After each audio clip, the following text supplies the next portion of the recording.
Lebanon के Hezbollah group ने भी अब इजराइल पर हमले शुरू कर दिए हैं, जिसके जवाब में इजराइल की तरफ से लेबनान में भारी गोलीबारी और हमले किए जा रहे हैं। इसके अलावा बॉर्डर के इलाके के पास भारी सैन्य तैनाती भी आपको दिखाई देगी। हिजबुल्लाह का गुट पूरी तरह से हमास को अपना समर्थन देता रहा है और वक्त वक्त पर वो भी इजराइल पर हमले करता रहा है। लेकिन लेबनान के हिजबुल्लाह गुट और इजरायली सेना की लड़ाई के बीच एक अहम कड़ी है भारतीय सेना। दरअसल लेबनान में यूएन पीस कीपिंग फोर्स में भारतीय सैनिक लेबनान में मौजूद हैं। वो वहां सुरक्षा व्यवस्था का ख्याल रखते हैं। इस युद्ध के दौरान वहां पर काउंटर रॉकेट सिस्टम की मौजूदगी को यूएन पीस कीपिंग फोर्स ने बढ़ा दिया है। मीडिया रिपोर्ट सैनिकों की तादाद कुल में 9% के करीब है। ये एक बड़ा आंकड़ा है। ऐसे में इजराइल और लेबनान के हिजबुल्लाह गुट के बीच जारी इस जंग में भारतीय सेना बीचों बीच खड़ी है और उसे लेकर यूएन ही नहीं भारत की तरफ से भी मॉनिटरिंग की जा रही है। और इस रिमार्केबल लैंड है, मैं समझता हूं इस वक्त मैं समझता हूं सारी दुनिया उनके पीछे खड़ी है, इंक्लूडिंग भारत। मैं समझता हूं पहली दफा एक तो मोदी साहब पहले प्राइम मिनिस्टर थे जिन्होंने आज तक दौरा इजराइल किया 2017 में। उन्होंने ट्वीट भी की है कि वो this is a terrorist attack on Israel. फिर उसके बाद उनके रिलेशनशिप इस वक्त 18,000 से ज्यादा Indians they are in Israel.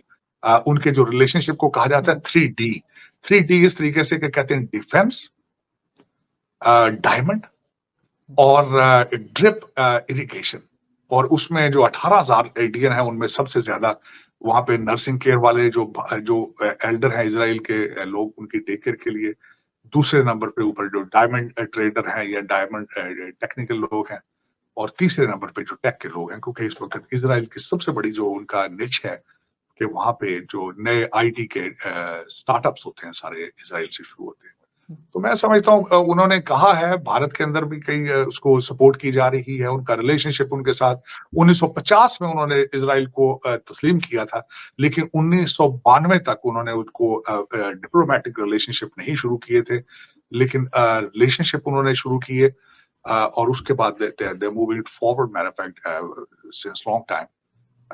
और मैं समझता हूँ कि उनके रिलेशनशिप आपने देखा होगा, जब मुंबई अटैक हुए थे उस वक्त भी सेनेगाल पे अटैक हुआ था, बल्कि खातून जिसने ज्यूज उनके बच्चे को बचाया था उसको हाईएस्ट अवार्ड दिया गया था। तो they have a very strong relationship. हमारा मसला ये है कि हमने फॉलो अपने जो लोग हमें पैसे देते हैं, हमने उनकी फॉरेन पॉलिसी के साथ चलना होता है। आज भी हम फैसला वही करेंगे जो सऊदी अरेबिया करेगा, आज वही फैसला करेंगे जो यूएई करेगा, क्योंकि हमें पैसे वहां से आते हैं। लेकिन सर सऊदी अरेबिया तो हमें पैसे नहीं आते। या करेक्शन करना चाहूंगा, जो हमारे रूलिंग एलीट के खर्चे पूरे करते हैं पैसे डॉलर यूएई, यूके और टोरंटो के अंदर। लेकिन सर हमारी तो सर जो सऊदी अरब है वो तो तस्लीम करने जा रहा है, उनका तो लग रहा है कि उनकी दोस्ती हो जाएगी करना चाहिए। मैं समझता हूँ करना चाहिए। यूनाइटेड नेशंस के अंदर यूनाइटेड नेशंस के जो इजराइल के एम्बेसडर थे उन्होंने कहा था कि हमें अपना प्रोसेस जारी रखना चाहिए, क्योंकि अगर हम रोक देंगे इसका मतलब फिर ईरान अपने जंग जो है अपने मकासद हासिल कर चुका है। मेरे ख्याल में सऊदी अरेबिया को they need to move forward. 2 states बना दी जाए, ये झगड़ा ही खत्म हो हमेशा के लिए। मुझे ये बताएं आपके, वो उनका यौम कपूर का दिन था, वो सेलिब्रेट कर रहे थे, उनके वहां पे प्रोग्राम हो रहे थे, सबत था उनका सरप्राइज 50th एनिवर्सरी पे जाके जो किया है आपने, उसको किस तरह जस्टिफाई करेंगे आप? कोई आपके पास जवाब है? कोई इस्लामिक ओपिनियन आपके पास है कि जाके इनोसेंट लोगों को, जिनका nothing to do with the foreign policy और मिलिट्री पॉलिसी, जिनका उनके कोई लेना देने नहीं, 900 बंदे को मार दिया जाए वहां से, फिर 150 के करीब 130 लोगों को किडनैप कर लिया जाए, जिसमें बच्चे भी हैं और जिसमें खवातीन भी हैं। आज कतरी जो है वो आज दरमियान में वो आर्बिट्रेशन कराने की कोशिश कर रहे हैं कि खवातीन और बच्चों को छोड़ दिया जाए। इसकी कोई जस्टिफिकेशन है? और दूसरा, मैं सबसे बड़ी जो बात बताना चाहूंगा आरजू, क्या आपके पास एबिलिटी, कैपेसिटी है कि जब वो रिटेलिएट आप करेंगे आप उसका मुकाबला कर सकेंगे? आप क्या आप इस काबिल हैं? आपकी इस वक्त दुनिया में मुसलमानों की, मैं एक अफसोस के साथ ये कहूंगा, मैं खुद मुसलमान हूं, मैं ऐसी बात नहीं कर रहा, second biggest religion on the planet. आपके हालात आपको पता है क्या है? आपके सीरिया के हालात क्या है, इराक के हालात क्या है, लीबिया के हालात क्या है, अफगानिस्तान के हालात क्या है, आपके पाकिस्तान के हालात क्या है? वेस्ट आपको टुकड़े डालता है तो आप खाना खाते हैं। आप अमेरिका और चाइना आज आपको पैसे देना बंद कर दे, आप खाना ना खा सके इस मुल्क के अंदर। 500 तो उन्होंने मार दिए हैं। हमास सब कहता है ट्रूस करें हमारे साथ, रूस करें हमारे साथ। और माजी के अंदर इजराइल ने कभी अपना ऑपरेशन बंद नहीं किया जब तक वो अपने टारगेट अचीव ना कर ले। अब तो वो गाजा और सारी चीजें अब जो है वो इजराइल डिसाइड करेगा वो क्या करना चाहता है, क्योंकि इन्होंने पहले अटैक करके इतना जुल्म वहां पे करके अपने सारे जो प्लान थे सारे खराब कर दिए मेरे ख्याल में। अब वही होगा जो इजराइल चाहेगा, क्योंकि Israel one of the very strongest. ये अभी आपको जंग लंबी होती हुई दिखाई दे रही है, अभी नहीं खत्म होने वाली है। लंबी होगी अभी, लेकिन जब तक इजराइल अपना हदफ अचीव नहीं करेगा जंग नहीं रुकेगी मेरे ख्याल। और कोई रोक भी नहीं सकता, नहीं, कोई समझा नहीं सकता दूसरी कंट्री। समझाना किस तरीके से? आप मुझे ये बताया, वो आज वो बात कर रहे हैं कि हमारा सितंबर 11 है, 900 उनका इस वक्त मारा जा चुका है इजरायली, और 150 130 के करीब लोग हास्टेज हैं। वो किस तरह छोड़ देंगे जंग एक दिन के अंदर? आप कोई उनकी जगह पे होके छोड़ेगा वो? और स्ट्रांग हो, वो स्ट्रांग हो, ऑर्गेनाइज हो, पैसा भी हो, टेक्नोलॉजी भी हो, हथियार भी हो, छोड़ेगा वो अपने अहदाफ अचीव करेंगे, उसके बाद देखेंगे क्या हो।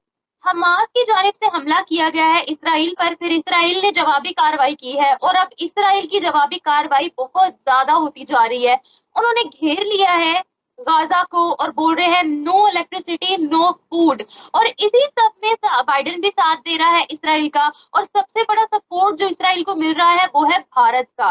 तो सर इसके बारे में आप क्या कहने वाले? देखें, बात ये है कि गलती तो जाहिर है कि हमास की, क्योंकि हमास के ऊपर तो अभी हाल में कोई अटैक नहीं हुआ, ना कोई इजराइल ने वहां कोई गजा में फौज भेजी है, ना कोई बम मारा है, शुरू हो चुकी है। तो आपको नहीं लगता है?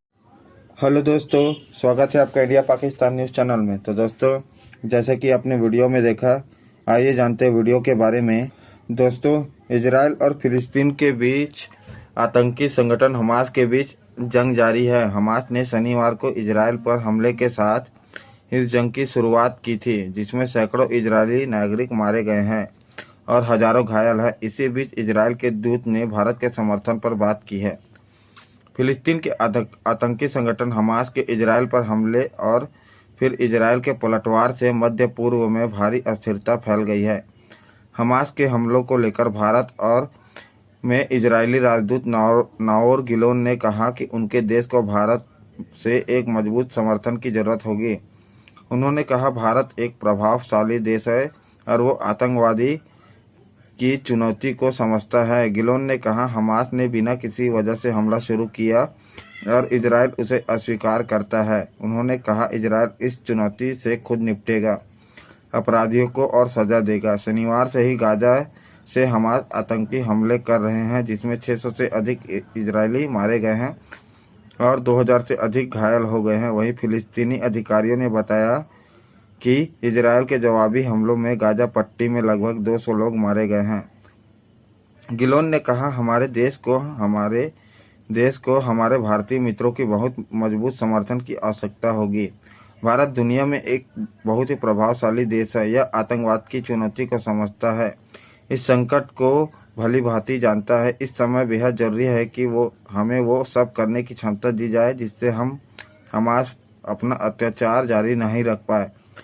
गिलोन ने कहा, भारत के पास आतंकवाद की गहरी समझ है और वो आतंकवाद को लेकर अनजान नहीं है। उन्होंने कहा, हमें भारत से भारी समर्थन मिला है। हम उम्मीद करते हैं कि दुनिया के सभी देश सैकड़ों इजरायली नागरिकों, महिलाओं, पुरुषों और बुजुर्गों और बच्चों की अकारण हत्या और अपहरण की निंदा करेंगे। यह अस्वीकार्य होगा। पत्रकारों से बात करते हुए इजरायली राजदूत ने कहा, हमलों में ईरान का हाथ है। उन्होंने कहा, ईरान ने हमास आतंकियों को हथियार सप्लाई की है। हम पूरी तरीके से स्पष्ट है कि ईरान इसमें शामिल है कि वो हथियारों की आपूर्ति करता है और हमास आतंकियों को ट्रेनिंग देता है। क्या इजराइल इस लड़ाई में मध्यस्थता के लिए तैयार होगा? तब उन्होंने इसे नकार दिया। उन्होंने कहा, मध्यस्थता का समय नहीं है, अब वो आतंक के खिलाफ कार्रवाई करने का समय है। इजराइल भारत का पुराना दोस्त है। हमास के हमलों के बाद प्रधानमंत्री नरेंद्र मोदी ने शनिवार को इजराइल के साथ एकजुटता व्यक्त की। मोदी ने इसे आतंकवाद बताकर इसकी निंदा की। मोदी ने इजराइल में आतंकवादी हमलों की खबर से गहरे सदमा लगा है। हमारी संवेदनाएं, प्रार्थनाएं निर्दोषों, पीड़ितों और उनके परिवारों के साथ है।